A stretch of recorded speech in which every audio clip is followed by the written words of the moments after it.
Buttons want to work. Yeah, buttons want to work today. Yeah, buttons really want to work for me today, I can tell. Yeah. Oh, yeah. They're buttons. They do what they want to do. Look at the shiny button. Ooh. After all the BlizzCon shit we talked about, and I finally got that final segment up today, and I was really annoyed by that because I put a scene transition in and it didn't want to encode that scene transition. It kept crashing, so I was like, fuck this. Pulled it out, rendered, not a problem. That is just my life right there. That is all of my life. Yeah, I got that posted a couple hours ago. Yeah. So we're all caught up. Yeah, no, but that just annoys the shit Well, out of me. no, we're not all caught up because you still haven't done the one from the week before. But we've put one out in between then, so we're good. No, I should be caught. I'll have to check it. I will check it Well, later. let's put it this way. If you have, fine. If you haven't, we just put out 2 this week, so fuck them.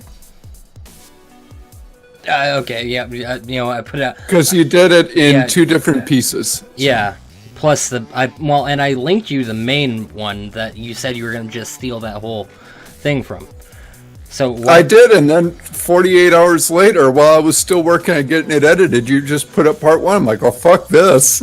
Yeah, no. It'd be easier to upload it in parts. What? The whole point was I put up the whole thing so you could just steal that and put that whole thing out, and then I was going to put it up in parts. We discussed that. Yeah, did you see how big the audio from that one thing was? No, I don't know how big that 20 gig file was. Go fuck yourself. 300 meg MP3. Once I saw that, I'm like, yeah. Yeah. We get enough shit for long files. We don't need a big one too. Try 20 gigs, all right. Yeah, because gigs. you did it in WAV file first. Believe me, I've made that mistake before. No. The whole video was 20 gigs. Yeah, I'm sure. That's what I'm saying. The whole thing was 20 gigs. And holy crap. Yeah, the World of Warcraft segment alone was like, after editing, was still 12 gigs. It was an hour and 46 minutes. 46 minutes. Yeah. 46, 47, yeah. 12 gigs after editing. Oh, yeah. It's video. Yeah, still a big fucking video. So suffice to say, I don't want to do another almost 3-hour show for a long time. Well, BlizzCon is until next year, and we don't really have anything that will get us going that much. We hope. We live in hope on that one. Well, let's put it this way. This week's news has been so off the wall. Has it been Shikaka? Well, somebody accused George Takei of sexual allegations. Allegations, and he all but admitted it on the Howard Stern show earlier, so I'm of 2 minds about that. Yeah, I really don't want to get into that, because the whole Me Too hashtag and everything involved in that is a minefield of shit that I don't want to get into. I don't want to get into that. It's creeping back towards like topics that I admit they are relevant issues. They are things that should be talked about. But between us, with what we do here, we are not the best minds to discuss that. I bring it up. I talk about it on my show every now and then, and I didn't bring it up yesterday because I wasn't. The thing is, long story short, it still is a he said thing, and you kind of have to wait and see what more plays out of it. And I know more after reading it about where I stand, and it's just popping up so many places. It's almost like you need an extra website to follow this all. Well, and on top of that, all the other allegations and shit that have come out, Harvey Weinstein, C.K. Lewis, so many others, and mind you, these are all the guys. I'm waiting for the and even what was it? Corey Haim is accusing who is it? Tiger's Blood guy. I forgot his name. I have no clue. Emilio Charlie Sheen. Yeah, the Psycho. Yeah, and Corey Haim's come out and said that Charlie Sheen molested him. It's like, okay, we've reached the critical mass of insanity. I'm going to step back from the edge now. When two crazy people are accusing each other of weird shit, no, you step away from the edge. This is when things have gone too far. We need to stop. It got crazy and weird when Rose McGowan got involved, because she's off her fucking rocker. Whether or not she's right or not, she's still off her fucking rocker. And I don't know anything about her. And so this whole everything involving the Me Too hashtag, sexual allegations, everything else, I don't want to touch it. I don't want to touch it with a 10-foot fucking pole. One, it's an utter mess. It's turned into a Psycho Circus, and I'm really done with Psycho Circuses. I'm happier being back in the gaming world. I'm happier doing gaming stuff because I poke my nose out at the real news anymore. I'm like, fuck this.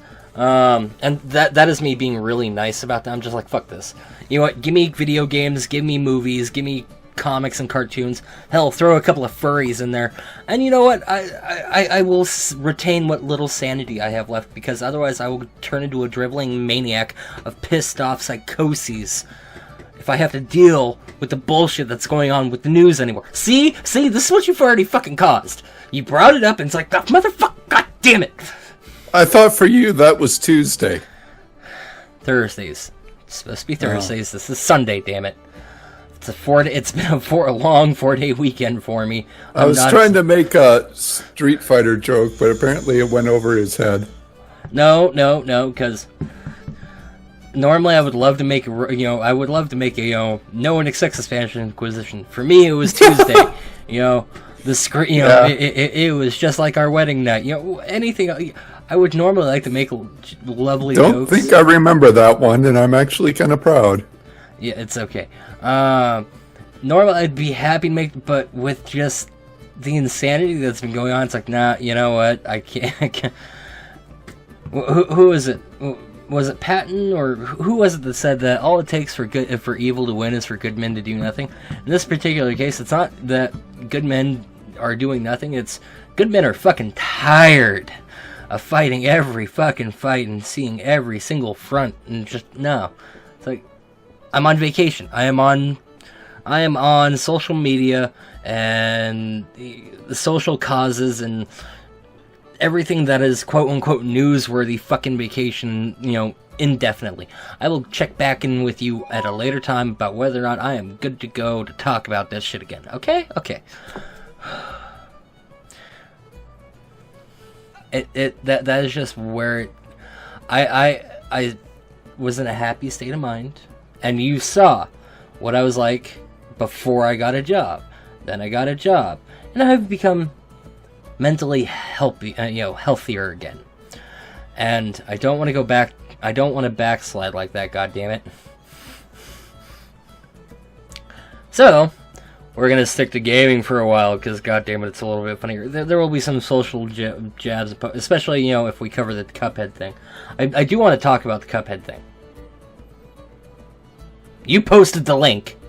Oh, that one. Yeah. There's been a lot of Cuphead talk. Yeah. Well, I was in Two's channel today, and they had like several tangents they were going off on. Like, okay, Cuphead, which one? I've heard like 4 of them today. Yeah. So, okay, the actual article that you posted that. And it does have a good point to it. So yeah. And we'll like tackle some of that and other things, but going deep into the social realms and aspects of things, like, no, I'm not gonna touch that shit again. And the funny thing is, this guy was saying how much he liked that the week before we did the podcast from hell. So he knows that sticking to gaming doesn't mean shit when it comes to keeping times down. We are both very proud gamers. We obviously can do a 2 or 3 hour podcast on just gaming itself. So. That is why I have bullet points on screen 2 here. This is me we're talking about. True. But there are things here, and I did kind of bounce a few ideas off of you, so we have some working ground. The only thing bullet points mean for me is that when I really go off on a tangent for about 15 minutes, I can drink my tea. Instead of asking, okay, where were you? You can just jump to the next one. Mm-hmm. Bullet points don't mean shit. That's why I stopped writing a script or anything for myself, because I can never follow it. So. And that is why sometimes you like working as a duel, because then, we can bounce each other, back and forth. I do feel happy that I'm not the only one, though. 2 Griffin actually was interviewed this week. Oh, yeah, I briefly saw that. I've got to watch it later. And I learned listening to him that if he and I ever did a podcast, it would probably never end. Because he's just as bad as I am about tangents and just disappearing down a rabbit hole, which is fine with me. I mean, hell, I think it's funny. Okay, whoa. 1, we're talking about furries, and 2, you're talking about rabbit holes. Are you sure you want to describe it that way? Uh-oh, I lost him. Uh-oh. Crapola. Oh, hello. I got it. You fucker. I saw a little swirly thing, and I tried to, because my... It wasn't me this time. I love it. Pitching. And I tried to click on it to load it, and it must have updated because the program reset. So fucking nice of you to do that, Discord. It wasn't me this time. Yay! No, it was Discord. I was looking at the problem is the little thumbnail jitters because it's updating weird, so I always look like I'm really Skyping out on video even though I'm not. Yeah. So when I tried to click it, that's when it reloaded. Where did you go? Me? Oh, no, I didn't go anywhere. Yeah, my screen you just did for a second. No, it probably flickered. I think that when it flickers, that's Discord being weird. But no. Yeah, you're lucky, you fucker. It just flickered on you. It reset on me. We need to go back to Skype where we're on even footing. If we could get all this shit out of the way before we start. Hey, flip off on Skype all you want. Skype doesn't do this shit until you're booting. Once you're booted, it's fine. Anyways, back to what I was saying. Okay, one, you're talking about furries, and 2, talking about the rabbit hole could be a whole different thing. So is there a little rephrasing? Little no, but there is a drop down in for affinity for that. So there's got to be a drop down on Fur Affinity for Rabbit Hole. If there isn't, then Fur Affinity has failed. I'm just flashing to what I saw DJ Ear sharing on Twitter today, and trust me, there is a drop down on Fur Affinity for that. Well, if anybody would know about it, in fact, he's probably on that drop down. So. Speaking of DJ Ear. Oh, nice. I want to get the Drag It Show pirate one before I go to First Squared. I've got more than enough money now, so I might get that pretty soon. You know, since we have crowbarred furries into this, because that's... Hey, Alkali! We've straight up crowbarred. I can knock... You did it this time. No, you did it this time. Because you said I'd even throw a few furries into the mix. No, I was just going through a list of things that, you know what, are more amusing and mentally healthier to talk about for me. And oddly enough, furries are on that fucking list. Go figure. Because at least you can... Boy, dude, you really are desperate, aren't you? At least you can predict that insanity. But no, speaking of crowbarring furries, and so Sonic Forces. Have you seen anything about that? Besides, like, Jim Sterling talking about it?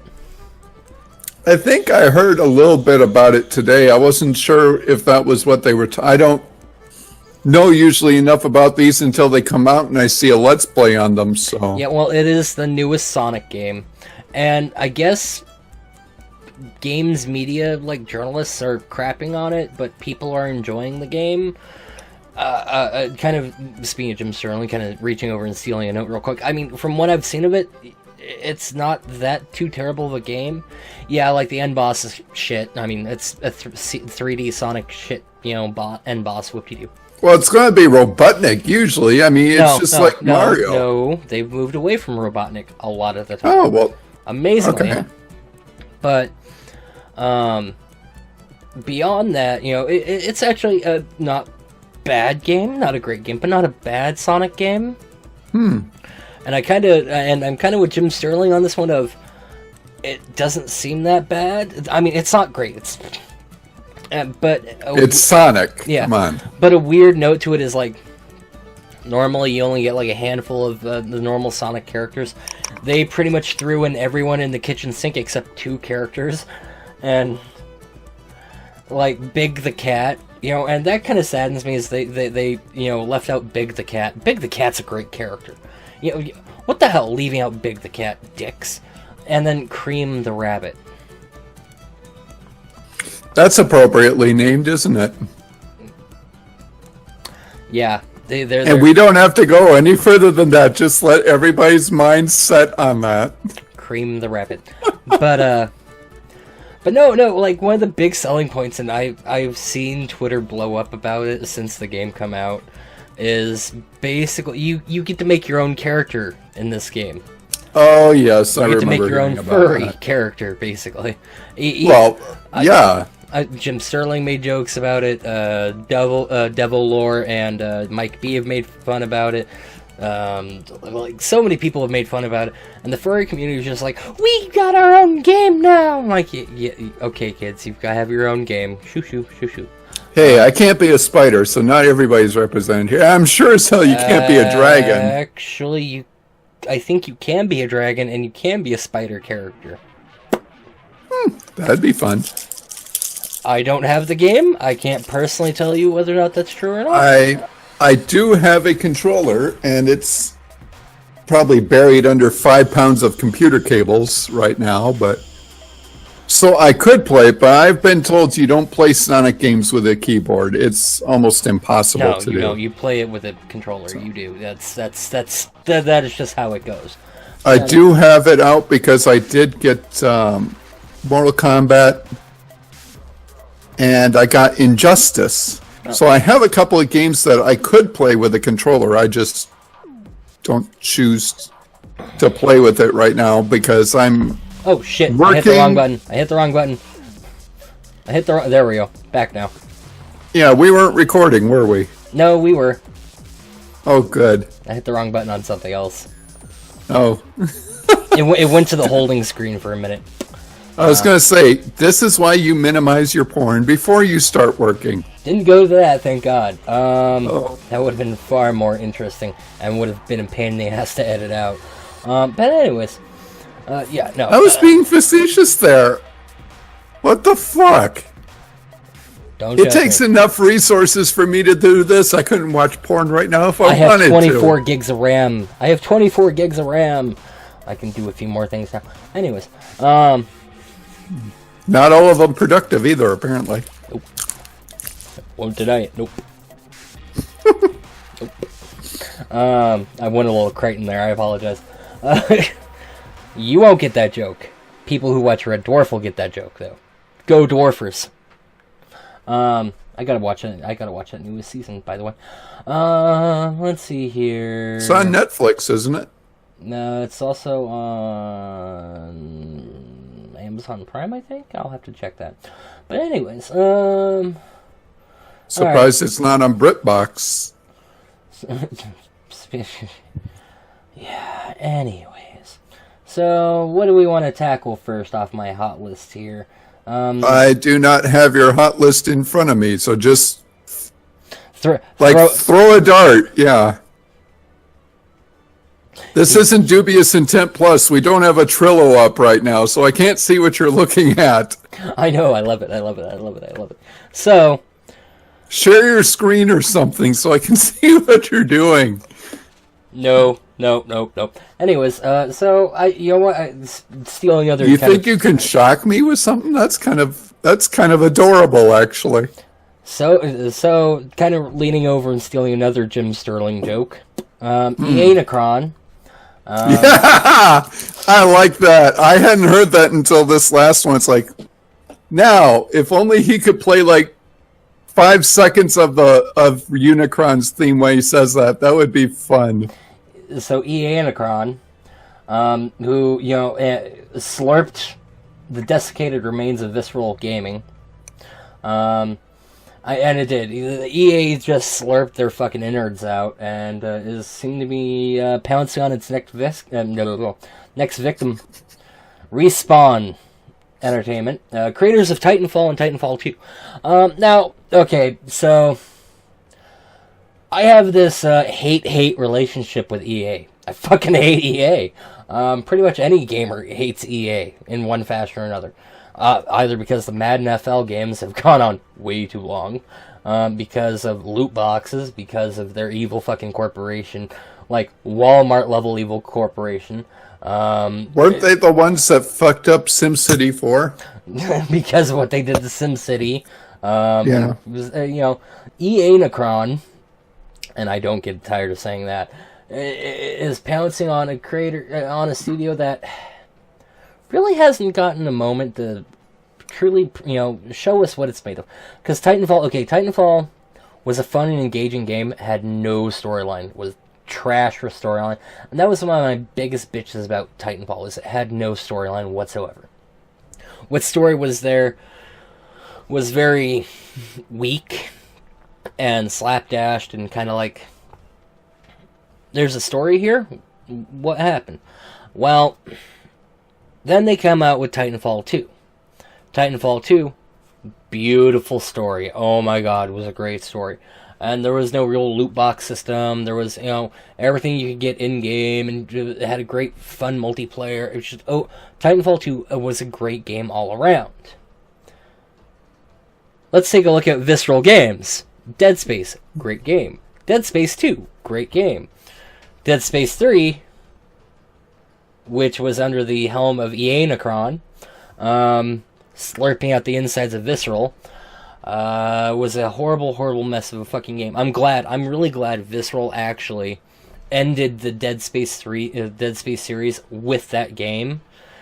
And most people are sitting there, we'll get a Dead Space 4. No. I am glad they put out that DLC where it ended the fucking game. Game over. Humanity lost. We died. Period. The bad guys won. And I'm glad for that. And so it's kind of at this time that we have to start bidding adieu to Respawn. A creator who never really got to show off their chops, their ability to create fantastic games. And anyone who's sitting there saying, "Oh, well, you're extolling their death too," no. Once EA bought up Visceral, it was only a couple years before they went under, and Respawn, which made a great game and made them a crap ton of money, and they just sold their studio for $400 million. So obviously, they're able to cut bait and run because EAnicron. I was gonna say that sounds kind of cheap. They're kind of an indie studio. They are a small studio, and they've only got 2 real games to their name. And 2 real good money-making games to their name. So $400 million, that's actually, that's cutting, that's getting out at a good time. So Respawn, been fun knowing you. See you in the next life. Yeah, let's hope you live up to your name. Yeah. Speaking of EAnicron, the fucking wankers. Have you heard?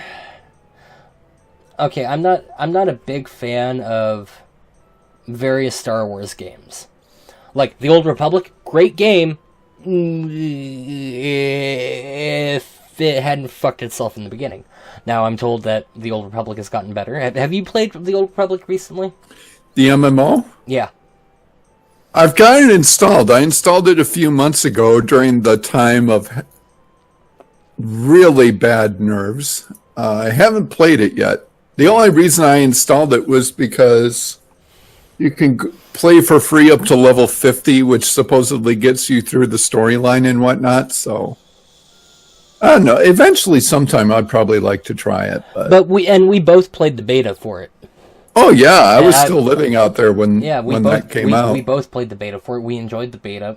Well, we could play it, but it was a fun game in the beta phase.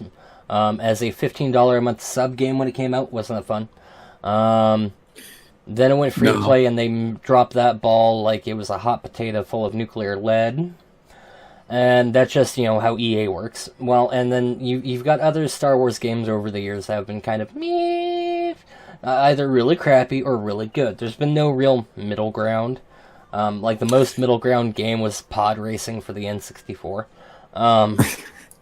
And that's saying a lot when the last good one was a console game. No. I'm not saying it was the last good one. That was the real last middle ground game. Like the Knights of the Old Republic 1 and 2 were great games. The Old Republic could be a better MMO. Yeah. And then you've got Star Wars Battlefront, which was an utter fucking mess. Well, Star Wars Battlefront 2 is looking to pick up that ball of bad Star Wars games and run with it right down into the nuclear reactor of the Death Star. That was kind of bad even for you, but the point's made, definitely. The EA is loot box locking and grind locking characters in Star Wars Battlefront 2. Like, the amount of grinding you will have to do to unlock a single character is something in the 10 to 12 hours range. For one character. Whereas you can spend $5 and unlock a character. Actually, no way. I think I'm underestimating those hours. But that's the equivalent time that they estimate. 10 to 12 hours to unlock one character. There's supposed to be launching quite a few characters, and they're only going to have a small selection available at start. So they are really hammering that, loot box thing. And look, fucking loot boxes are evil. EAnicron, which gobbles up fucking studios, also wants to gobble up your money like it's a Brazilian whore at a gangbang fest trying to break a world record. Thanks for that visual. Now there's going to be an image of like a bunch of fat guys in suits with EA on their... It was bad enough that you put the idea in some idiot's mind. Now you've actually given him reference material. Chicago. I'm not sure that's something to be proud of, but we'll go with that. Sorry, you can tell where my mind goes sometimes to the weird. There's never been a question. It's just if it gets out your mouth before it closes. And that time it didn't even stand a chance. So, hey, at least I know how to close my mouth, unlike EA. Just taking money shots. Finish that thought. Thank you. Just taking all the money shots.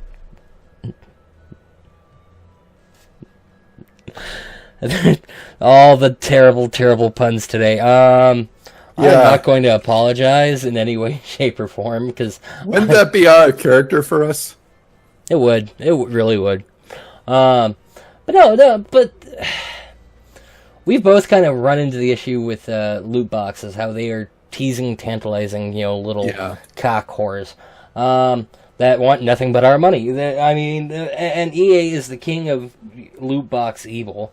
Slightly disappointed. Well, but they weren't the ones who really made it popular. No, that's Overwatch.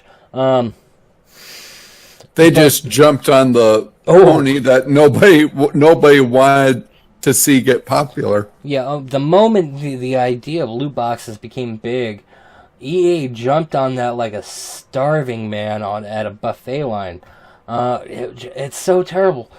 But loot boxes themselves, okay, So I don't make any bones about gambling. I really don't. I don't like gambling. I fucking hate it. The closest to gambling I will get is I might buy a $1 scratch ticket every 6 months. I will gamble with my life before I gamble with my money. I legitimately hate fucking gambling. Just so that he knows that his luck is still shit. Yeah, pretty much. But it really comes down to... But there's a lot of other factors why I hate gambling. But I hate gambling. And too often has the... And it's becoming a legitimate issue around the world. I know Korea and China have actually, like, forced companies like Activision Blizzard to fix their RNG rules or to list their games in their countries as gambling. I know Britain, loot boxes are currently in debate about whether or not they are gambling. A lot of websites and even gaming sites go on Steam. What is it? You go on Steam and look up the Shadow of Mordor. That game is listed under gambling now. Good, because that is. And that's the prime example of the evil of loot boxes. Now, I will sit there. There are times where, okay, Overwatch takes a lot of shit for making loot boxes, such a big thing. We can both admit it. Overwatch is what really kickstarted it.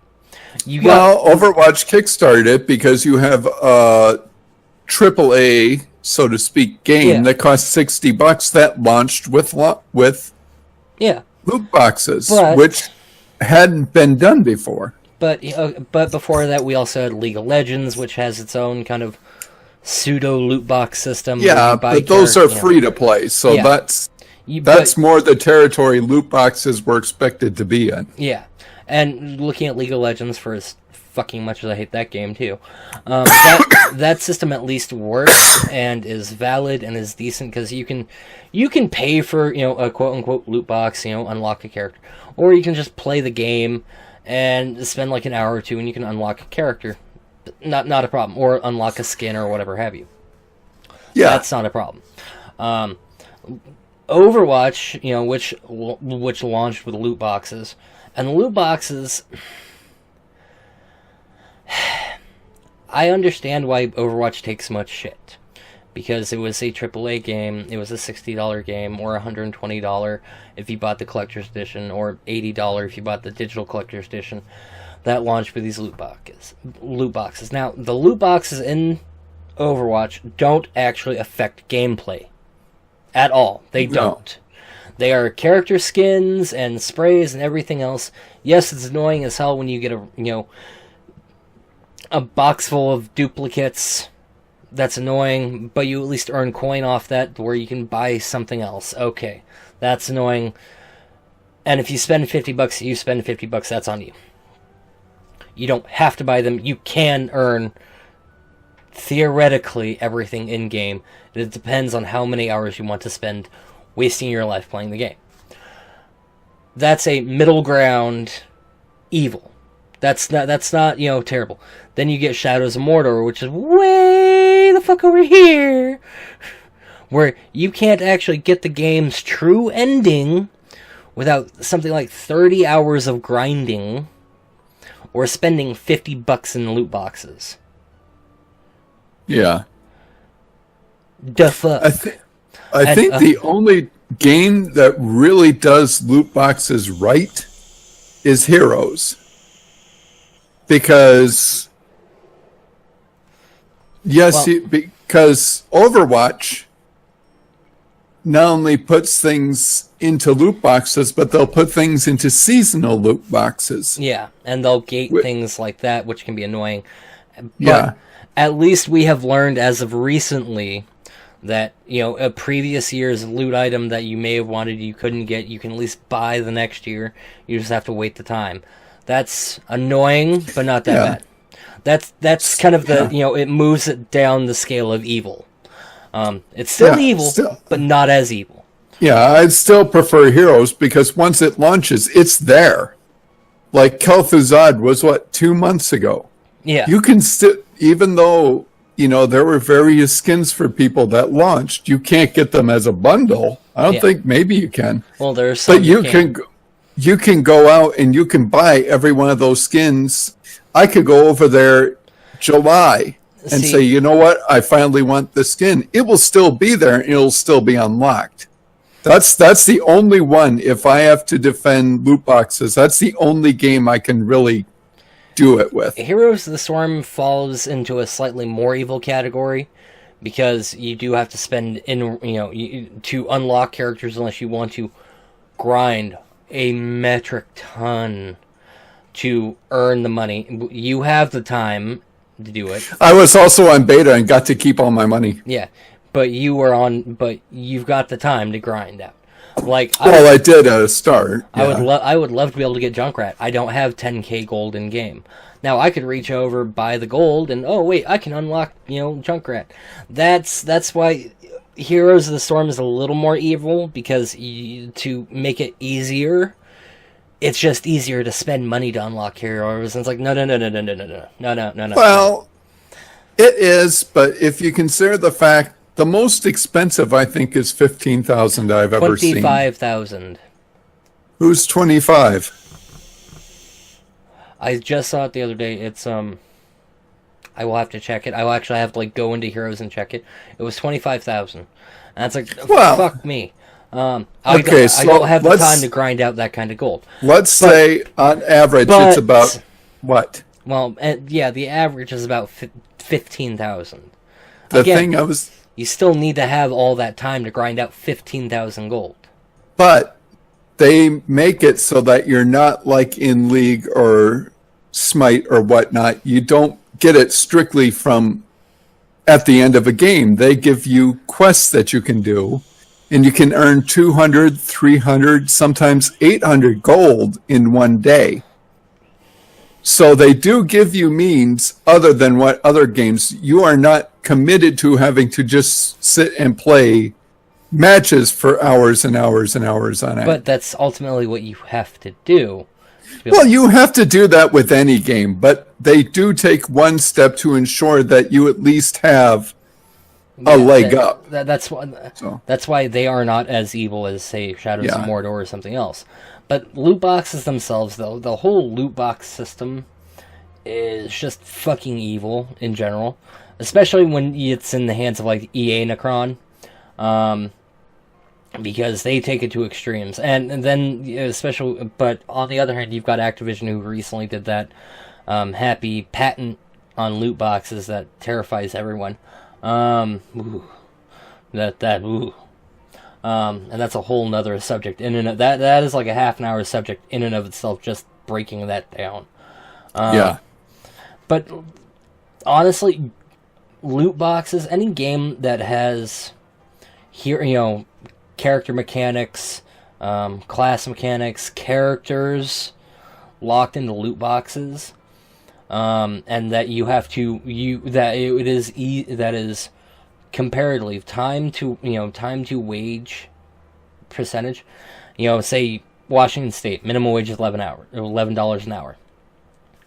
A single loot box is $5. That's half an hour. That is a half hour of wage. So if it takes 2 hours to unlock it, just playing the game, not spending money, to spending half an hour of wage, okay, you know what? That's a little balanced. It's still fucked up, but it's a little balanced. But if you're having to play 6 hours to game time for half an hour's wage for a character that you need to progress or to be able to better play the game, and there's a chance you may not get that character with a loot box that you're buying, or you may not get the character the way you want it for the loot box you're buying, that's where it becomes gambling and really fucking evil. And that's why I like Smite because of Arachne, which I think is one of 3 heroes I've got. And I like League because of Severe. But I don't, once I get the ones I like, I just pass on the rest. But Smite at least has a different method. You can sit there and buy what would be equivalent to a season pass or whatever you want to call it, and you just get all the heroes. Yeah. You make one payment of like, what is it, $20? Actually, if you go on Steam, if anybody's hearing this and you're interested, they have that set on sale. And about 2 or 3 times a year, you can get even at half off. So I thought about it a few times. I just don't ever play the game. $15-20 and you unlock all the heroes that are currently available. And then you unlock all the heroes that they are developing and coming out with. And the good thing is that is a permanent thing you can do. That's not so. I will give them credit for that. It's expensive, but you are also getting you're not getting the skins or anything. No. But you're getting every base hero that comes out, and that's nice. That is a type of quote unquote season pass that I'm okay with. Oh yeah, and it costs about the same as some season passes. Yeah, it's like 10, 20. It's like $10-20. You know, it's not expensive. It may have gone up to 30. Still, for what you're paying to get all the heroes right now, plus all the ones that they're developing, worth it. Go figure. I actually got a game, Marvel Avengers. Lego Marvel Avengers was on sale for like $10. On one of the Steam sales. And you see, even though that game is like 4 years old, for some reason they still try to sell you the season pass for it. Yeah. So they really push those things. Well, and the season pass is another fucking evil. Not as evil as loot boxes, but loot boxes inherently, I look at them as, and I take them on a game by game basis. Like Shadow of Mordor, it deserves its gambling title. Oh, yeah. Overwatch? Definitely. Overwatch is one of those... Get back to me later on. For another game with loot... what's another game with loot box? Oh, like... Battlefront 2. That's fucking gambling. And that's some evil shit right there. So there are some games that handle loot boxes right. And do it correctly. There's some games who shouldn't have loot boxes at all. I will say that in that sense, Overwatch does it right in the fact that you literally get nothing else. Yeah. That even if you get the legendary guns, they don't change your DPS or anything. They just give you a fancier gun. And that's so I don't like that they have them, but at least they're not game-changing things. Yeah, see, with Overwatch, you literally don't have to buy the loot boxes at all. Like, if you want to buy them, that is up to you. You know. Yeah. Otherwise, you literally don't have to buy them. You don't. They are just nothing but cosmetics and sprays and shit like that. You can, just play the game. I played Overwatch for like an hour earlier today. I gained like 2 levels, and I'm in the level 158 bracket. Yeah, but you PvP, I don't. So, but even with that, one thing I like about Overwatch and I love about Heroes is that since Heroes and Overwatch got popular, a lot of the trinket bullshit that you needed, where you would go back to the base and you would have to buy armor and you would have to buy things that improve your League gameplay. Of Legends, yeah. League of Legends, some of the newer games, what was it? Not Battleborn. It was Gigantic, I think is the name of it. And it's a real cartoony one that I saw somebody on The Escapist playing. So I picked it up. And it's like Overwatch, and it literally has none of those items in it. Yeah. So I like that, MOBAs were really big about these things, but now with Heroes of the Storm, showing that you don't need to rely on all of these little gimmicks and gadgets and whatnot. You could just have a good game. Yeah. They're more releasing without them. Yeah. And that evens it out too.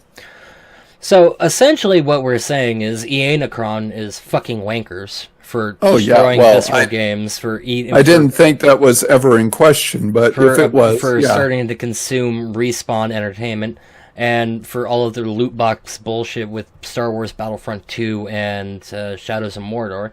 They are fucking wankers. And loot boxes are inherently evil, and anytime a game introduces loot boxes that if the loot boxes actually affect gameplay, it should be automatically considered gambling.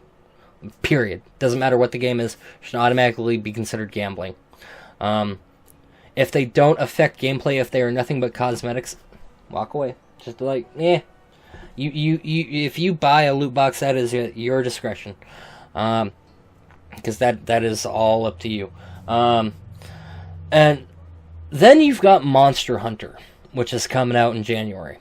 Okay, I've heard about it. I really don't know much about it. Okay, well, Monster Hunter World. Okay, I'm strangely a big fan of Monster Hunter.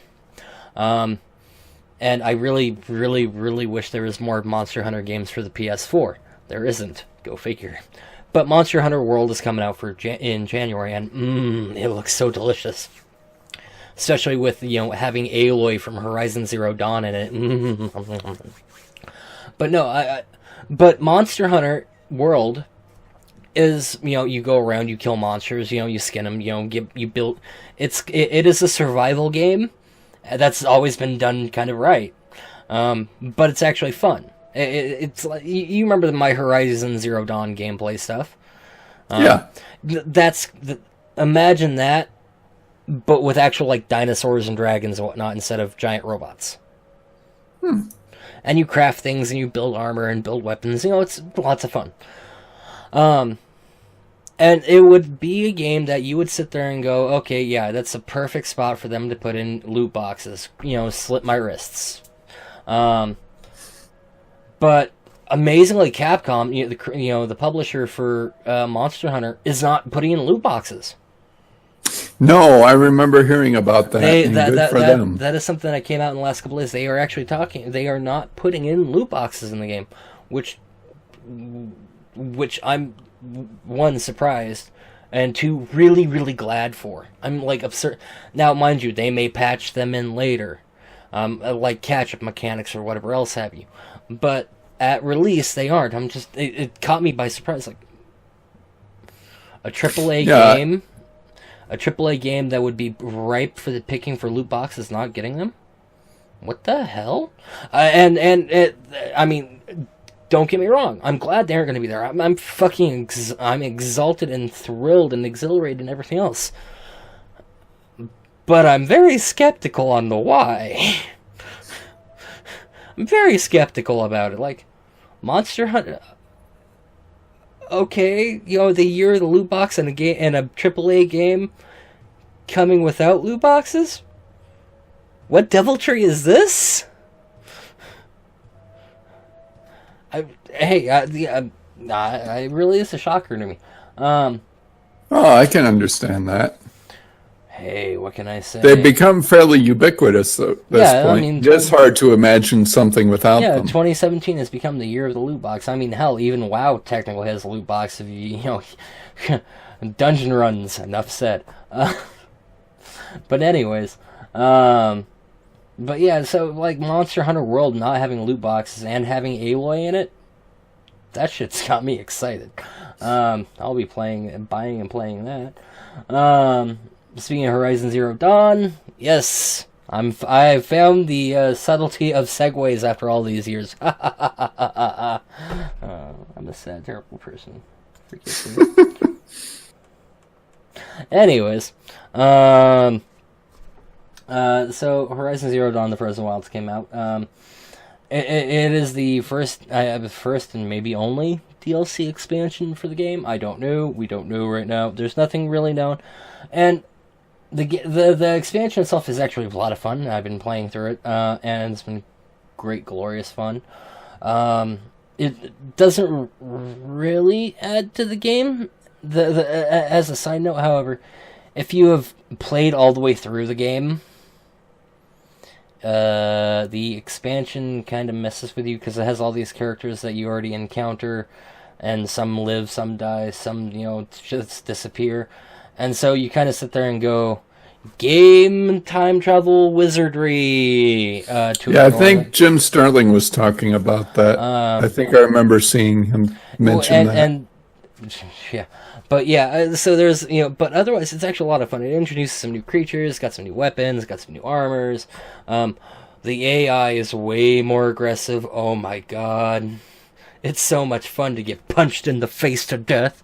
So I just love that game. I love that game. They could make 3 or 4 of those and I would just enjoy the shit out of them.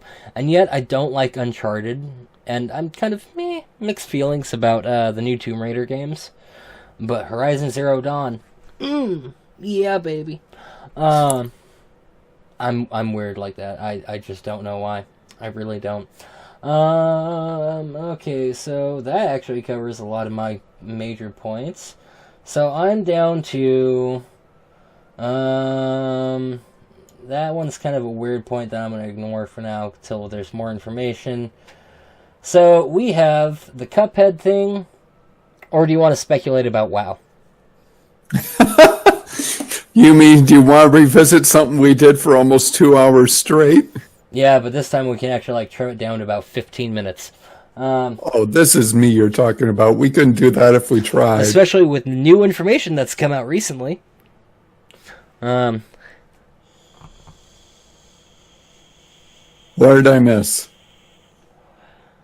So, obviously we're going to be talking about WoW. I do want to mention Cuphead, but yeah, we can talk about just because of the nature of the article. Well, which do you want? Cuphead or WoW? Because I figure it's going to take us half an hour for one of these. What do you mean one of these? It would take half hour apiece for both of them. Yeah. We could fill up another hour easily. Flip a coin, sir, flip a coin. I don't have a coin. Well, actually, I do, but I'm too lazy to get a coin. Okay. Heads, Cuphead. Obviously. Tails, WoW. Ignore the fur flying off the penny. Poof. It's fucking Tails. Okay. So we're talking WoW. Well, and that will give us something to talk about next time too. So. Yeah. Or for me to go and spin off and do my own thing. Whoa.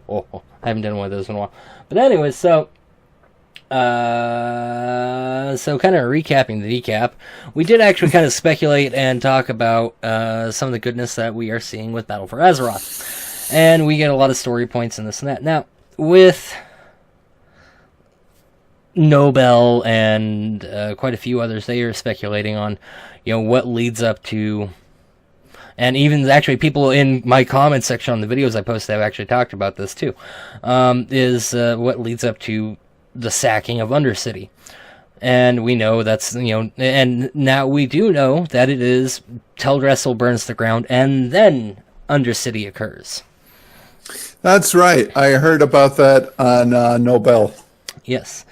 But here's the thing is, right now it's still in heavy speculation whether or not Sylvanas and actually the Horde burn Teldrassil to the ground. Now a lot of places, especially like Wowhead, the fucking people on Wowhead, Jesus Christ. That's why I don't go there very much. I went through the comment section. I hated myself for it. Now, mind you, why do you do that to yourself? Because sometimes there are some golden things in there. There is great golden things in comment section. They're like, wow, that's actually an interesting. Yeah, thing. Well, you know what? If you're digging through a garbage can to look for a diamond, you're still going to be covered in shit at the end. So, but I'll have a diamond, so fuck you. You might have a cubic zirconia if you're lucky. Yeah, true. But anyways, so they kept pointing back to the 3 main pieces of talking about the section of the story that was released in the upcoming book. Talking about the Desolate Council and they may force Sylvanas to do something, or they may do something in spite of Sylvanas. Talking about the image of what looks like Sylvanas, Saurfang, and a Tauren, I think it was a Tauren, in front of Teldrassil, and then Teldrassil burning, and you have Sylvanas and an elf, injured elf off to the side. Being the key points that, the Horde burnt down Teldrassil and this and that. And there's been a few interesting points of how, maybe Teldrassil's covered in azurite. That's why, it's like... One great comment I was like, and I appreciate this person, is like, they basically boiled down to like, okay, you guys are taking this shit way too far out. the sparkling and Teldrassil's leaves is you have to consider a few thousand night elves live there. Maybe that sparkling wasn't azurite. It just, night elves' houses. And it's the light coming out of their houses, and it's artist rendition. It's like, okay, yeah. That's an interesting point. That would make a lot more sense. Then, the way they talk about is how they do kind of talk about how Teldrassil has been sucking up azurite, and is infused with it, and it's like, okay, small stretch, but alright, we'll run with it. Given the power they've suggested azurite has, it wouldn't burn, it would blow most of Azeroth to bits. That's the next point, is once they mentioned that azurite is, covering Teldrassil, or is all over Teldrassil, who's to say the Horde actually burnt down Teldrassil? No, I don't. I'm seeing people who are Hordes going, oh yeah, burn that bitch down, for the... And I'm like, oh my god, you fucking idiots.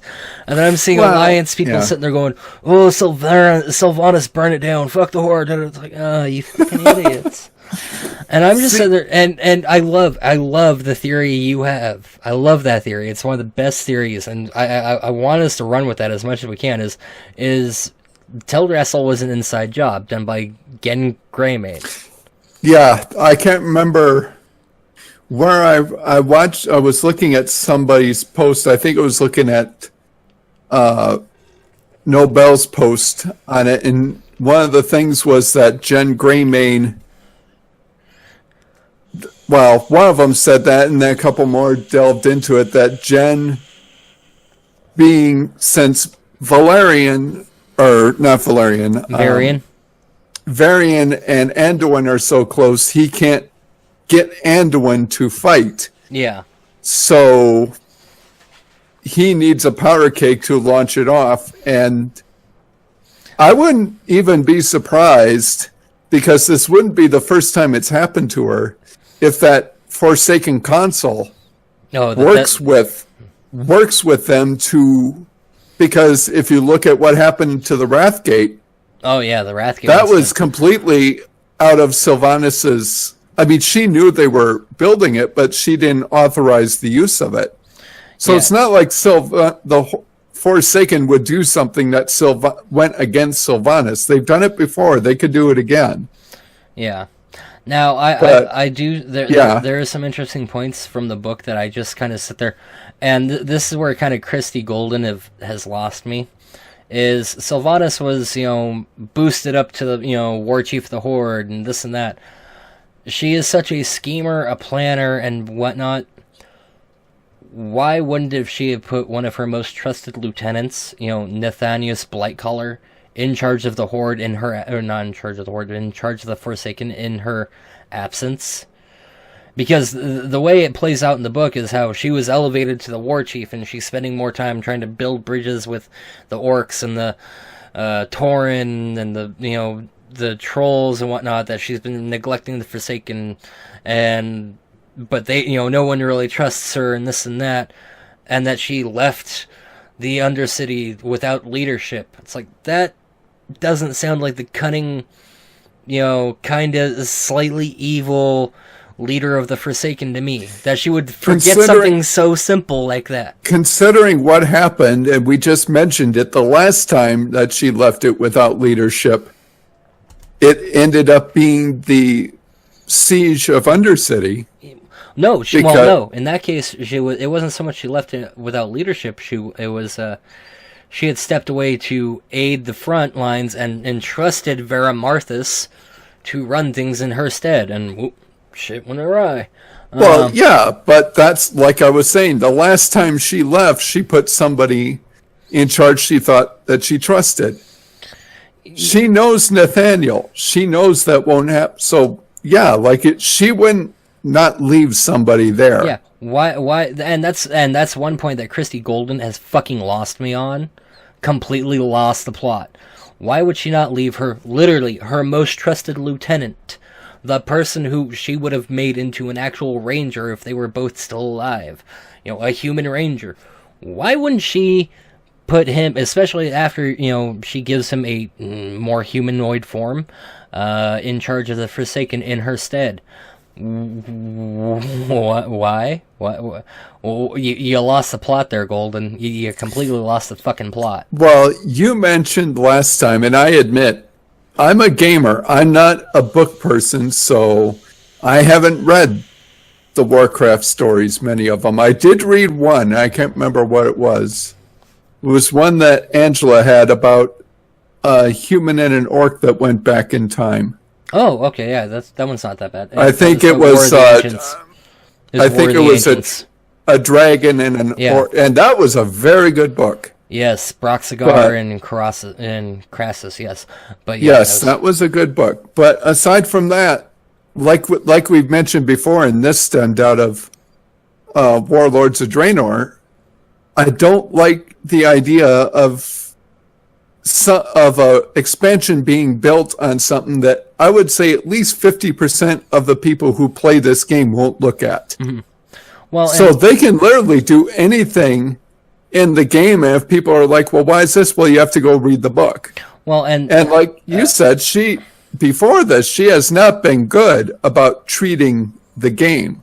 Yeah. Treating characters in the game the way they should be. She's been taking a lot of liberties with them. Well, and in the books, she, she goes very much back and forth with characters.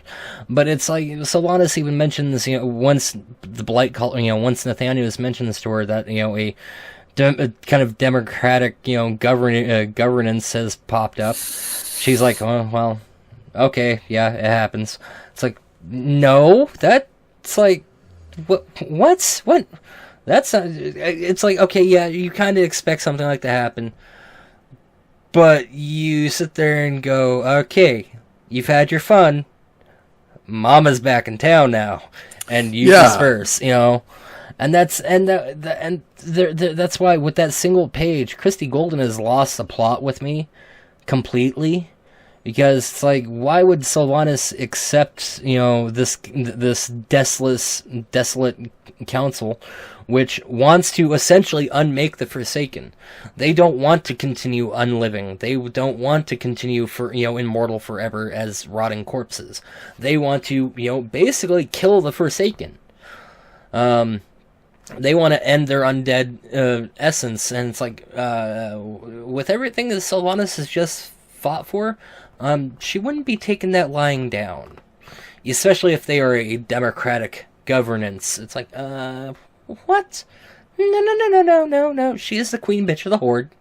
There is no democratic governance anywhere in Azeroth. If you look at it, none of those leaders were elected. They were in power, and they've always been there. Closest you get is the Council of Three Hammers. Yeah, I was just going to say that, and that's only because technically they're not elected. They are the representatives of the three major factions. So it's a microcosm because it's the chiefs of the three members that make up that faction. But so I don't get why anybody would think that. Come on, look at what happened with the Defias when they tried to be democratic. They got slaughtered. Yeah. This place does not have a good view of democracy.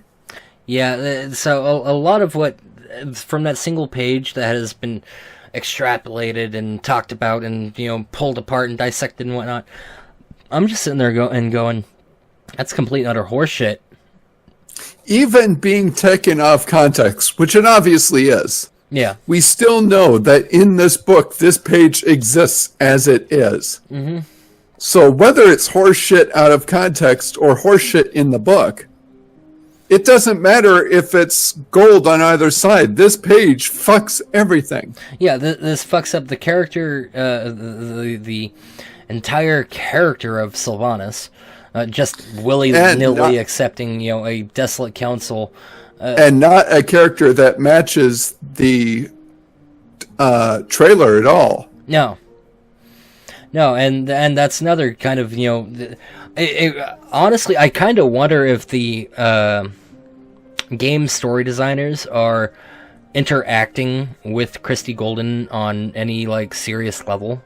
I really am having trouble with that one. Because it's almost like it's almost like they send her cliff notes of something and then lets her, fucking go wild. And it's like, hey, we're burning Teldrassil, and this is happening at the Forsaken, and Jaina's going home. Here, write a book. These are the major plot points we want covered. Here are the characters we're involved. Get from A to B, and make sure it seems to work. And we'll work around. It's like, no, that's not how you do this. It's supposed to, well, like we said before, it's supposed to go the exact opposite way. Yeah. Yeah, the book should be filling in gaps, not creating gaps. And that's been one of my biggest problems with the last couple of books. And it's just kind of driven me up the wall. But a lot of people are, going, for the Horde and burn Telder, and it's like, and I honestly, I could, because especially I'm kind of curious where this 3 lies thing is. Somebody keeps mentioning that there will be Nobel, that's one of the big things with him, because he's somebody who really digs into the sound files. So he plays clips like that fairly often. At first he was and he said, well, maybe it's Raytheon, but that doesn't make sense. And there's no way it's the Dark Iron Child, because that just doesn't make sense. And the only other real prince is Anduin. Okay, here we go. It's off of Il'gynoth's words. Here we go. Yeah. Where is it? Shit, wrong one. Il'gynoth's Whisper, spoilers. And where are you? The King of Diamonds has been made a pawn. The boy king serves at the master's table. 3 lies he will offer you. Her heart is a crater, and we have filled it. At the hour of her 3rd death, she will usher in our coming. 5 keys to open our way, 5 torches to light our path. And the Lord of Ravens will turn the key. From the earth he draws strength, our strength. Flesh is his gift, he is your true creator. To find him, drown yourself in the circle of stars. Okay, so the boy king serves at the master's table. 3 lies he will offer you is a point someone keeps hammering. Is okay. The boy king, that could very much refer to Anduin, and the 3 lies he will offer you. Well, with Greymane and the burning of Teldrassil, there's a lot of wiggle room there. Well, and like I said before, with Greymane going off the deep end, saying 3 lies he will offer you can go either way. He will either create them and say them, or he will announce them via some other. Like we said, Greymane is filling in for what Onyxia was before. He is turning into his counselor. And I would be willing to bet that if the 3 lies will not originate in Anduin, but he will be the prophet of them, because he will be saying what Greymane is telling him. Yeah. He will start drinking the punch, so to speak. Well, yeah, and just puppeting or just mirroring what Greymane tells. And we kind of see that with him leading the charge. He's a fucking priest. Well, that was one of the funniest things when you watch Nobel watch those. He's like, why does Anduin have a sword? And then when Anduin got knocked down, Nobel's like, fuck yeah, you shouldn't be holding on to that thing. It is. It's just like you said, it is so completely out of character. The only person who could convince him, because keep in mind, you see Anduin and you see Greymane. You see no other Alliance leaders there. Whereas with the Horde side, you see Bane, you see Sylvanas, you see Saurfang, because that's who those 3 were. Bane, Bloodhoof, and Saurfang and Sylvanas right there. I would guess, if I had to guess where this timeline was, I'm going to say that either the war or the Battle of Undercity starts when maybe they've discovered Quel'Thalas, or Quel'Thalas, or whatever the hell its name is, and the Alliance is looking there, so Greymane takes the advantage, takes Anduin, takes troops that are loyal to him, and they are the ones that go, hence why none of the rest are there. And let's be honest, You had a couple of Draenei casters. You had some Dwarven Rangers. You had a couple of Night Elves. 80% of that army was Stormwind. Mm-hmm. It could have just been, hey, if you're in Stormwind, you're coming with us. That there is no reason why any other factions even needed to send stuff. This could have just been people that were in Stormwind that they drafted into this army. So, yeah, I really want to buy into the fact that N'Zoth had some plans that maybe we'll run into, but I'm like with you, what we've been talking about with this writer, and especially given how the canon of the book got treated in Warlords, with, like we said, the second level of the ring quest, and 20 minutes later, you've learned literally everything you were going to get out of the book. Yeah. I could see them pulling that again, where if you don't read the book, you'll just never know what's going on in this expansion. Yeah. And that's what terrifies me, because I enjoyed Warlords of Draenor, which shouldn't be a surprise. Most everything I like, just about everybody else hates, so that's not a shock. Yeah. But again, if you don't have a good story behind it, you can have all the gameplay and all the fun and all the raids you want. You're not going to have people playing the game because there's no story to get involved with. Yeah, well, but I'm kind of curious about the 3 lives, because you play Alliance way more than I do. Oh yeah. You know, what kind of crap has Greymane been twittering into Anduin's ears? Well, we all know that because of the cutscene in Stormheim that he's turned into the wacky Worgen of Blizzard and firmly believes that the Horde are responsible for the death of Varian. We all know it. Even though he did have quite a touching moment with him and Valen and Anduin at the Broken Shore. Yeah. You almost think that maybe he's seeing Anduin do this and maybe he's gonna let it go, but as we can tell, he's not going to. Yeah. So I know he hates. I'm gonna guess that when they were doing the stuff they were doing, they didn't fully realize that Sylvanas was war chief. Because nobody was paying attention to each other. They were focused on the Burning Legion. So it could come to pass that when they've heard rumors, I'm sure. Yeah. Because of Garrosh and of Vol'jin. But it might not be until the Burning Crusade, or Battle for Azeroth, or whatever the fuck they're calling this thing. Battle for Azeroth. Which is an interesting title in itself.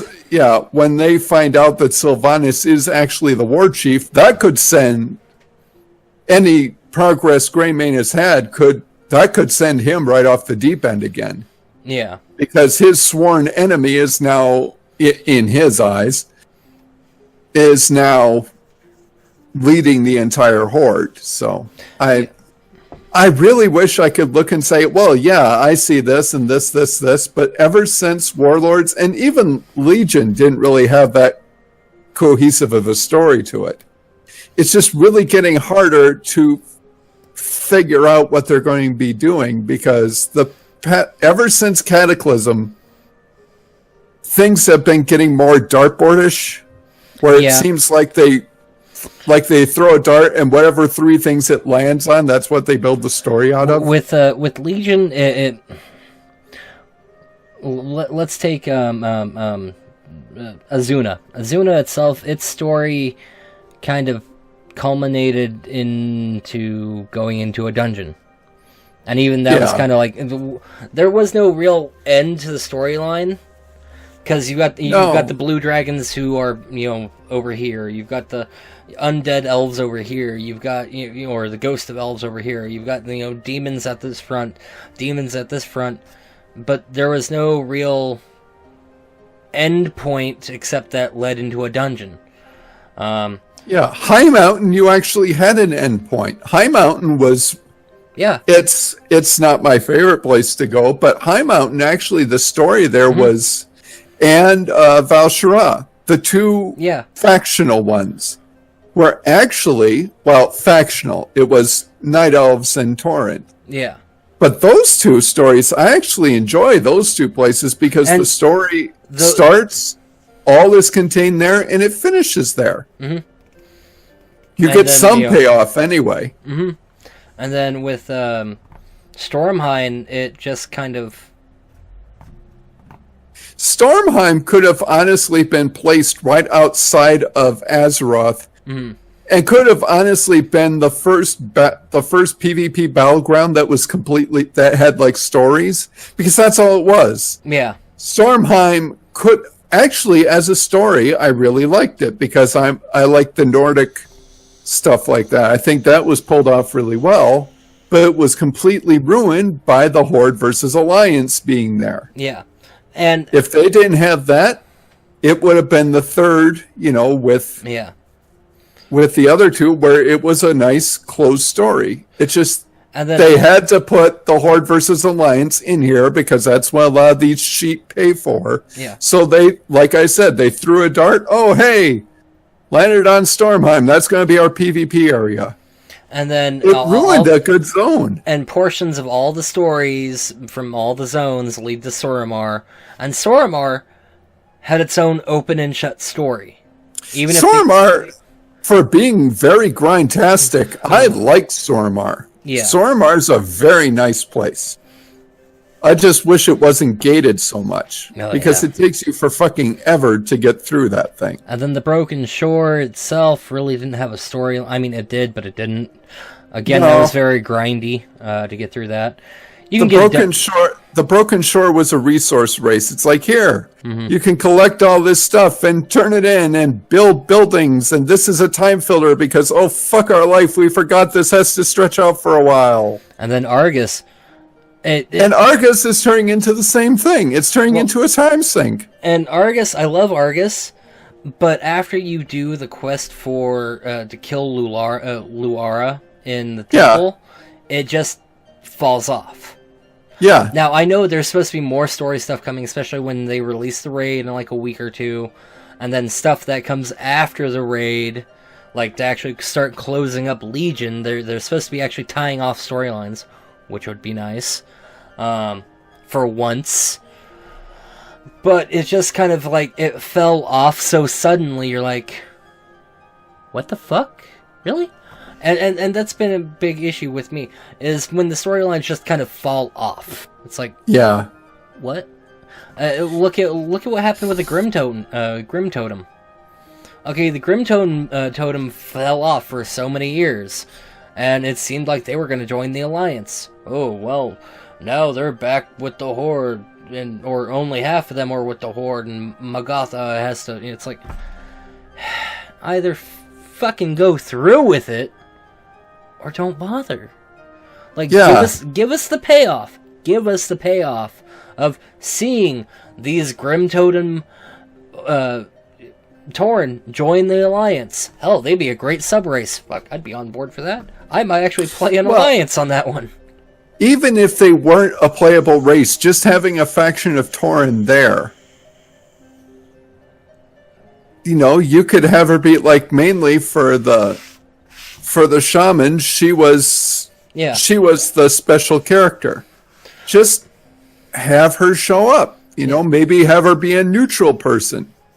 Or there are tons of neutral NPCs around. Why can't the Grim Totem just go off, say fuck both of you, and go be their own people? The last of the high elves, the elves before they became blood elves. What happened to them? We don't fucking hear anything. There's, that just kind of went nowhere. There was a thing. What was it? Was it the mountain lodge near the? No, it's because night elves can be mages now. Yeah, and when they introduced that 2 expansions ago, I think that might have been missed.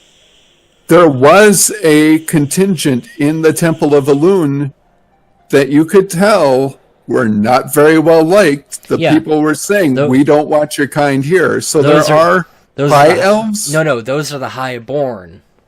Or, well, whatever. These were the ones before the blood elves or whatever. They do exist, but they, to my knowledge, because this was after the class quest stuff, to my knowledge, they've never been used. It's really if stupid. you weren't in the Alliance city at that time, if I went to the Temple of Elune now, I don't think they're there anymore. They were there for the part that, for the expansion when Night Elves could be mages. Yeah, now they're gone. It's like, why bring them in if you're not going to use them? This is really stupid. There's the highborn and then there's the high elves, which is the high elves are the from Quel'Thalas. They were what the blood elves were before they became blood elves because of the sacking of Quel'Thalas, and the highborn were the night elves that served under Ashara that would eventually flee to to Hyjal and whatnot and become the night elves. And so it was probably Cataclysm that they got introduced in. And then now we're introducing the Nightborn and the Void Elves. It's like fucking A, god damn it. And that's another thing. It's like, okay, while the introduction of it's like, okay, the Nightborn are pretty much just the Highborn elves from, when Ashara was still around. They just, didn't follow Ashara. Okay, fine, okay, cute, whatever. That one, they kind of, they're technically night elves, but they kind of crowbarred that in, but alright, I'll let that one slide. The Void Elves, look, we're gonna get Void Elves, let's get some Fell Elves, let's get some Wretcheds, let's get some, what, if we're gonna introduce the Wretched, why don't we introduce the Vampire Elves from Icecrown? Let's pull all the fucking elves out of every fucking corner, because this fucking bullshit Blizzard. It's like, we need to have 30 million different types of elves, and oh wait, all the elves are actually descended from trolls, and there's 37,000 types of trolls, too. Can you imagine what Blizzard's character creator in this expansion is going to look like? Because they're going to have 6 more buttons in there. Oh my god, it does kind of drive me up the wall. It's like the High Mountain Torn. Okay, I get it. Okay, I get it. But that does kind of go back to my Grim Totem Torn, issue. But High Mountain Torn, okay, fine. They're unique enough that makes sense. So were the Ongol, the giant bison torn that were bad guys down in Pandaria. They were unique enough too. Or the Winterhoof. I was going to say the ones in Northrend. Yeah. Where are all of those guys? Okay, fine. But whatever. Well, it's amazing that allied races are basically reskins of things we already had. Yeah, to a certain, If you're going to do allies, I mean, there were plenty of times in Warcraft 2. In fact, I've got a scenario called... no. If we wanted to have sub-races or allied races, we could introduce maybe not the Tonka and the Yongle, but the Tuskar. Oh, that's what I'm saying. But they had a thing where they had all of the little races, like the Kobold, the Murlocs. You could play as those. Yeah. We've got to... Why not have the... the Tuskar from Northrend. The Walrus dudes. The Walrus dudes? Yeah, what are the bears? Not kobolds, but Furballs. Furballs. Yeah, and have the Timbermaw. And with the Furballs, guess what? Because of the Druid's Mage Tower heroic fucking hidden skin, you have a Furbulge like skin that looks like a werebear. Ooh, that's already introduced right there. So we could have. I didn't even look at those skins. We could have the Tuskar. We could have the Furbulge. What's another one? Yeah, I would hate to say Harpies. Well, maybe. Okay, maybe Harpies. Okay, Harpies. Okay. We could have Naga. We could have even the Wretched or the Broken. The Broken, the Draenei that were corrupted by foul energy, and they are no. Well, those could, if we're going to use, we could use have established races, those two would be good ones. Yeah, the broken and the wretched. Let's see here, what else is there? There's a lot of, the dudes from Olddoom, Olddoom, the Cyrus dudes. Oh, the four-legged Minotaur fuckers, the cat dudes. The Sphinx type people. The Sphinx guys. I know what you're talking about. Yeah. Ramakan is their capital. I can't remember what they're called. Yeah, actually, I think it's Ramakan. Yeah, there's the Ramakan. Let's see here. There's a lot of other species that we could have introduced as allied races. Hell, they could have introduced fucking Murlocs. Or if you don't want to go with Murlocs, because even I'm kind of like Murlocs. The dinosaur Murlocs from Northrend, from Sholazar Base. Oh, and the Wolvar. The Wolvar, and I can't. But they look like look like those fish with the little light on the top. Or, the anglerfish. I can't remember what they're called. Or they could have introduced the Hosen and the fish dudes from Pandaria. Jinru. Which are also Murloc types. And they're also druidic in their own. Hell, we could have also gotten what are they called? The Mogo. The bad guys of Pandaria. Oh, the Mogu. Yes. Yeah, the Mogu. Yeah, we could have gotten the Mogu. We could have gotten the Calaxy. We could, there's a lot of, instead of introducing another elf, 2 elf fucking models, and then, a dwarf. A Draenei model, and a... Yeah. These are all reskins of playable characters already. Why couldn't we just actually get of allied races, these these allied characters of, already established people before this fucking expansion pack? Wait at least a couple patches before you introduce, we're gonna bring in the Void Elves, and it's like, no. And the stupid ass story that they've already kind of introduced for the Void Elves is they were the specially trained elves, blood elves and high elves that fled from Quothalis, that followed Varessa into the Nether and aided her, and they have learned to draw upon the. It's like. Illyria, you mean? Oh, yeah. Illyria, yeah. It's like, are you fucking kidding me? Really? Well, and you could kind of, I'm trying to think of which one it is, but Nobel actually took out little spots like when Vanessa and Illyria were walking around the Vindicator talking, and then Lady Leodrin was talking to the Nightborn person and whatnot.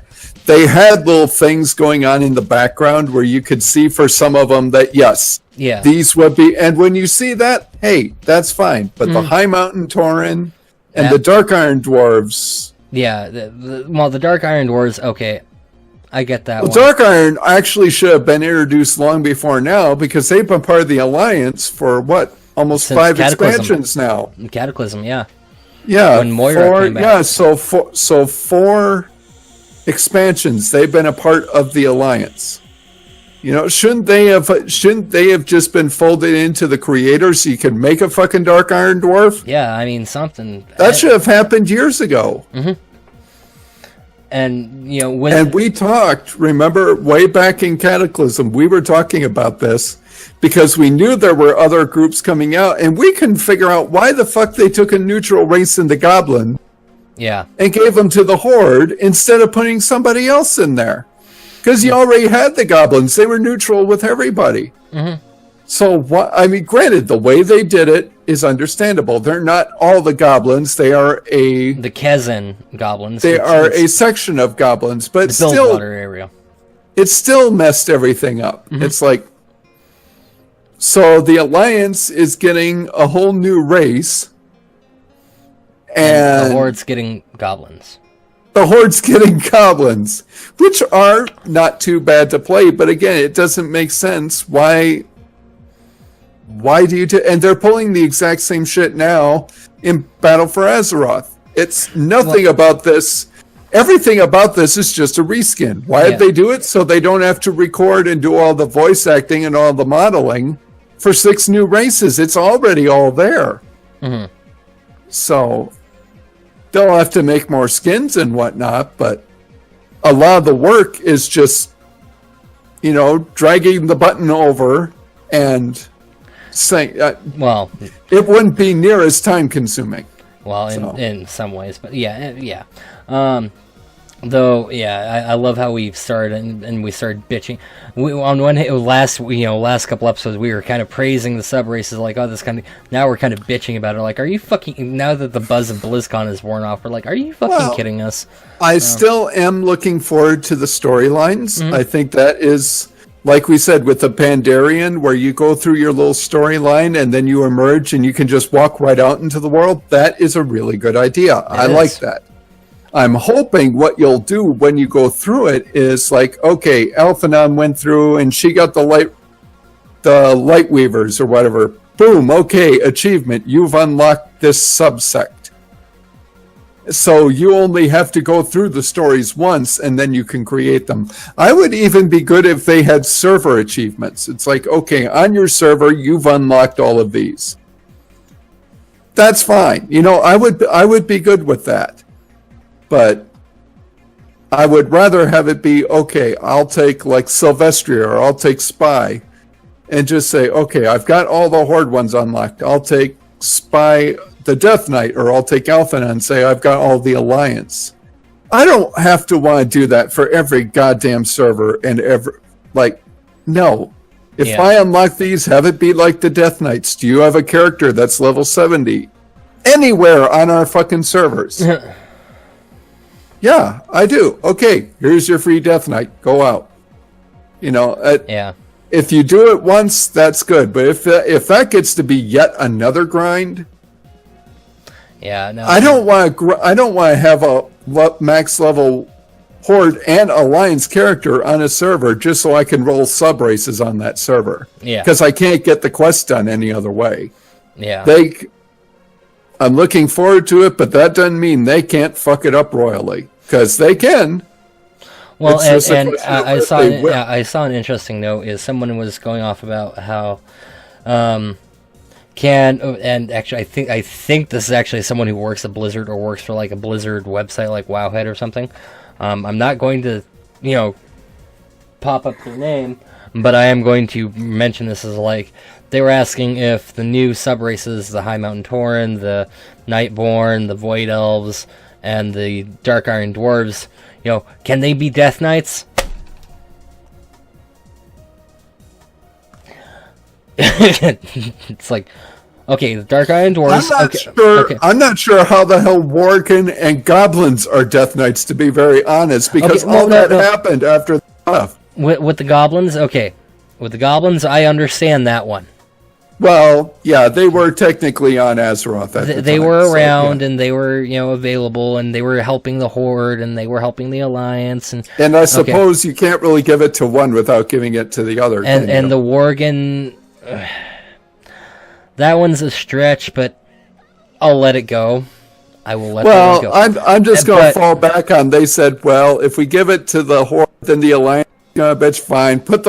Change the 0 to the 1 on the Worgen too. And we have seen the one rare Pandaren Death Knights, but otherwise Pandaren can't be Death Knights. Yeah, and I like that. For storyline purposes, that makes sense. I love it. It's beautiful. Why the fuck would a Nightborn be a Death Knight? Because they, up until the Legion came, they hid in their happy little... Yeah, there were none of them in their happy dome. Why would the High Mountain Tauren? Okay, you know what? Possible, unlikely, but possible. Okay. Well, yeah, they were out in the world, so that is a possibility. Yeah, possible, not unlikely, but possible. Dark Iron Dwarves? Possible, unlikely, but possible. Of all of them, I would say the Dark Iron had the best chance. What the fuck? Goddamn fucking ads. Anyways, but Dark Iron Dwarves. Possible. Yeah. Unlikely, but possible. It's like the High Mountain Tauren. Yeah, they'd have the highest probability. And Void Elves, go fuck yourself. Like, legitimately go fuck yourself. the Void Elves are like the Nightborn. They literally didn't exist until now. Until this expansion, so there's no way. I mean, granted, the Death Knights are still there. I'm sure there are some still being risen somehow. Yeah, but it makes no sense. Yeah, it's a go fuck yourself moment. That's all I have to say. And they're not strong enough to raise something like that. If Blizzard comes out and says, "Oh yes, Void Elves, all the sub races can be Death Knights," done, just fucking done. That's table flipping. Yeah, I will straight up just lift this fucking desk up. All 35 pounds of solid metal and wood. I will fucking lift it up and flip it. Just take your monitor off first. Yeah, monitors will get moved, but everything else is just like... It's like, no, it's like... And I'm not going to say who it was that tweeted that out. No, but that's a good question. No, it was a stupid question. It's a stupid question that since there is literally only one race that can't be it. Other people were thinking it because somewhere there's somebody with a huge stiffy for being a Death Knight. Every fucking character they probably have is a Death Knight of some race. And when they heard about these new races, their first thought was, "Oh, wouldn't I love to be a ex-Death Knight?" Now, there were people I will say this. You have to know that.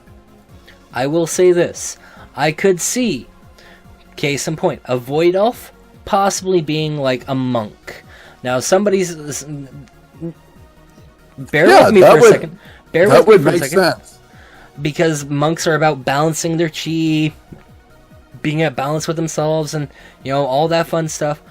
So, balancing the light on dark, control of their mind, control of their body. I could see a Void Elf being a monk. I could see a High Mountain Tauren possibly being a monk, but very rare. Dark Iron Dwarves, no. No. And Nightborn, hell no. Hell no. Possible, but very much hell no.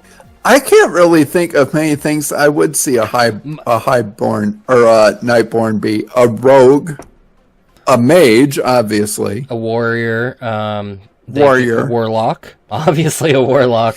Well, okay, let me put it this way. I can't see them being anything that was released post-classic. Monk doesn't work. Death Knight sure as hell I don't see work. them being a shaman.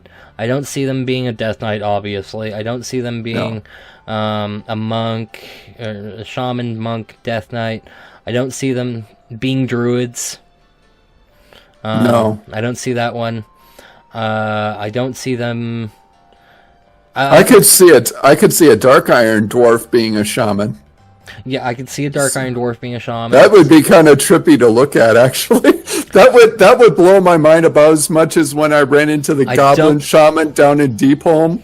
I was just waiting for the stupid shit to blow himself up. Now, mind you, I don't see a Dark Iron Dwarf being a warlock. I don't see that.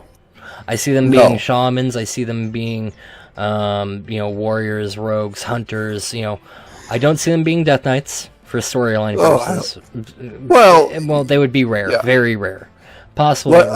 If anybody asks, I will say the only race I could see would be them because they are the only race that existed at the time of the Lich King.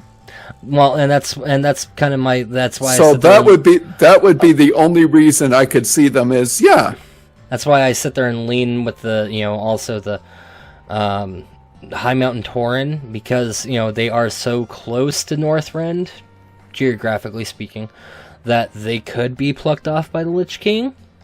Not likely, but possible. And that's the only two I could sit there and positively say. None of the even the light ones didn't show up until this one, so there's no way they could be. Yeah, it wasn't. Okay, what the fuck are they gonna do with the Lightborn Draenei? Okay, they can't be warlocks, they can't be Death Knights, they can't be shamans, because if they can they can be paladins. If they're fucking shamans, if they're shamans. If they're... Oh, come on. Give the Draenei some love. In Burning Crusade, they were literally the only shamans. I can't see them being Death Knights. Way not being Death Knights. So that leaves paladins, priests, warriors. I swear to God, if they make a light forged Draenei rogue, I'm gonna quit. Like I may actually quit WoW. I have been waiting for a Draenei rogue, especially since Warlords of Draenor had a whole sect of them. Okay, no, you know what? There has been Tauren rogues in the game since vanilla WoW. The Grim Totem Taurens. Oh, true. Have rogues. You cannot play a rogue as a Tauren still. If they give the Light Forged Draenei rogues, they better goddamn well give the High Mountain Tauren rogues. Yes. That's... I will go down to Irvine, California and start banging on the front door going, what the fuck is wrong with you fuckers? If they give one the rogue, but not the other. Yeah. There's a lot of class combinations. We can both pretty much I can see monk for Lightforged Draenei and the High Mountain. Oh yeah, I can see that. I can see shaman. High Mountain Tauren. I'm not sure how I feel if they were capable of being druids. That one I'm a little sketchy on. It will probably happen, but yeah, that one's really sketchy. That could be something now that they exist with the other Tauren that maybe the knowledge gets passed on to them. Yeah.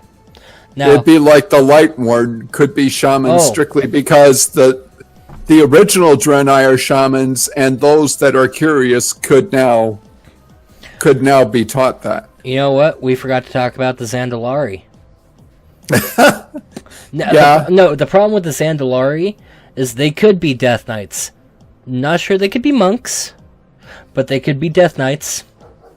Yeah. Because I think some of the trolls in the Scourge were Zandalari. Yeah, well, actually, they could probably even be monks too. They could be. Oh, they could be monks. Yeah. Yeah. So I mean, the Zandalari across the board are golden, which is kind of a pain in the ass to think about. But well, yeah, because you're dealing with humans for Kulturas, and humans. I don't know. Humans are kind of one of those species that should be able to do anything, but then when you say that and you put them in some roles, they just don't fit. No. But yeah, so the Zandalari could be a very unbalanced, the Zandalari can be okay. You know, if they don't give Druid form to High Mountain, they'll go to the Zandalari. But to contrast that, they need to give the High Mountain either Monk or Death Knight. Probably Monk. Yeah, probably Monk. Because that's if nothing else, getting kicked by one of those hooves would be end game. Yeah. That's why my only monk that I'd liked for so long on Alliance was Draenei, because I imagine getting kicked by that would be the end of the game right there. It'd be like. Speaking of the end of the game, I just realized how long we've been talking about this shit. I was wondering when you were going to notice this. Oh yeah, it'll only take us 20 minutes, and we've already gone almost. No, I figured, I figured half an hour. We've gone 40 minutes over. And the call started at 4:48, and it wasn't that much longer that we started. So I've got it marked down as 146 or 142 right now. So, on that note, since we went way into a strange fucking tangent of where I wanted to bitch about WoW speculation, and actually we did do some WoW speculation and bitching about WoW. I'm ChaosInfintium, and that's kind of our thing now, isn't it? Yeah, kind of, yeah. And this happy chucklehead over here is Raving Rendal. Hello. You can follow me, and if you point down, sir, you've got your Twitter and your Facebook thing with a there, right there, yes, right there, kind of close enough. And then you know what? I will put it across the top of the screen, right above your head, so that way you're golden. Yeah, it's right up there. Go take a look. Shikaka. Hey, any excuse I can do to flip somebody off, I'm good. Yeah, this went way longer into weirder territories than I actually meant to. I don't know what the fuck happened. Oh wait, we're still bitching about WoW. Enough said. Oh, this will go on until the game is released, I'm sure. Yeah, there was a few more things I wanted to talk about, and we may have to make a whole second episode as a companion episode to this episode. So hey, as long as I can go to the bathroom, I've had to go for 20 minutes, and we just haven't shut up. So yeah. Anyways, okay.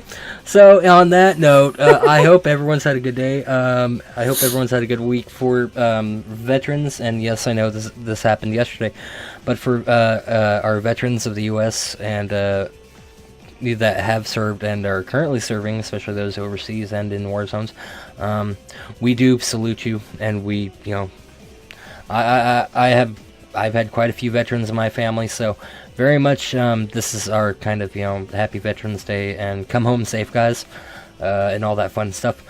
And to honor all of our veterans out there and all that fun stuff. Yes, I know it's kind of rushed because this went way too longer than I meant it to.